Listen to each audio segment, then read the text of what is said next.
సుప్రీంకోర్టులో judicial recruitment రూల్స్పై జరిగిన ఈ ఆసక్తికరమైన చర్చను ఇప్పుడు మనం వివరంగా చూద్దాం. స్టేట్ లెవెల్ రాత పరీక్షలో థర్డ్ ర్యాంక్ సాధించి కూడా ఉద్యోగం రాకపోవడం గురించి ఎప్పుడైనా విన్నామా? చాలా ఆశ్చర్యంగా ఉంది కదూ! మహారాష్ట్ర హయ్యర్ జ్యుడిషియల్ సర్వీస్ రిక్రూట్మెంట్లో ముగ్గురు అడ్వకేట్స్కు సరిగ్గా ఇదే విచిత్రమైన పరిస్థితి ఎదురైంది. రాత పరీక్షలో టాప్ స్కోర్స్ వచ్చినా కేవలం ఇంటర్వ్యూలో 40% కటాఫ్ రాలేదన్న ఒకే ఒక్క కారణంతో వాళ్లను రిజెక్ట్ చేశారు. అజయ్ కుమార్ త్రిపాఠి, సువిధా పాటిల్, అనీతా ధులే ఈ ముగ్గురు అభ్యర్థులు ఈ ఇంటర్వ్యూ రూల్ వల్లే అనర్హులయ్యారు. ఒకవైపు అద్భుతమైన ప్రతిభ, మరోవైపు ఈ కఠినమైన రిజెక్షన్. ఇది చివరకు ఒక పెద్ద లీగల్ పోరాటానికి దారితీసింది. ఈ కటాఫ్ విధానం సెలెక్షన్ ప్యానెల్కు ఇష్టానుసారంగా వ్యవహరించే నిరంకుశ అధికారాన్నిస్తుందని అభ్యర్థులు వాదించారు. మెరిటున్న అభ్యర్థులను ఏకపక్షంగా రిజెక్ట్ చేయడం వల్ల ఈ మొత్తం ప్రక్రియలో పారదర్శకత పూర్తిగా దెబ్బతింటుందని వారు ఆరోపించారు. దీని ఫలితం ఎలా ఉందో తెలుసా?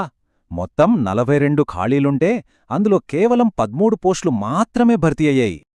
ఆ 50 మార్కుల ఇంటర్వ్యూ కటాఫ్ వల్లే ఏకంగా 29 పోస్టులు పూర్తిగా ఖాళీగా మిగిలిపోవడం నిజంగా విచారకరం. మే 26, 2026న మన సుప్రీంకోర్టు ఈ విషయాన్ని పరిశీలించడానికి నేరుగా రంగంలోకి దిగింది.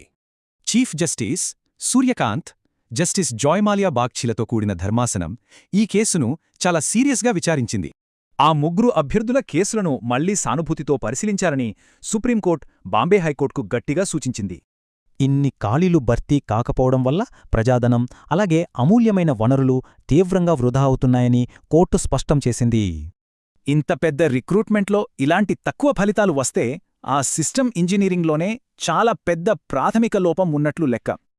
అద్భుతమైన ప్రతిభ ఉన్నవారిని కేవలం ఒక చిన్న ఇంటర్వ్యూ ద్వారా ఎలిమినేట్ చేయడం ఎంతమాత్రం కరెక్ట్ కాదని న్యాయమూర్తులు కుండబద్దలు కొట్టారు. కాబట్టి ఈ కఠినమైన ఇంటర్వ్యూ కటాఫ్స్ విధానంపై ఖచ్చితంగా పునరాలోచన చేయాల్సిన అవసరముందని ధర్మాసనం నొక్కిచెప్పింది. కోర్టు చేసిన ఈ వ్యాఖ్యలు భవిష్యత్తులో జరిగే పోటీ పరీక్షల్లో ఇలాంటి ఏకపక్ష ఇంటర్వ్యూ ఎలిమినేషన్స్కు ఖచ్చితంగా చెక్ పెట్టగలవు. ఫైనల్గా ఒక ప్రశ్న మిగిలిపోయింది. రాత పరీక్షలో టాప్ మార్కులొచ్చినా కూడా ఇంటర్వ్యూ పేరుతో ఉద్యోగం నిరాకరించటం న్యాయమేనా?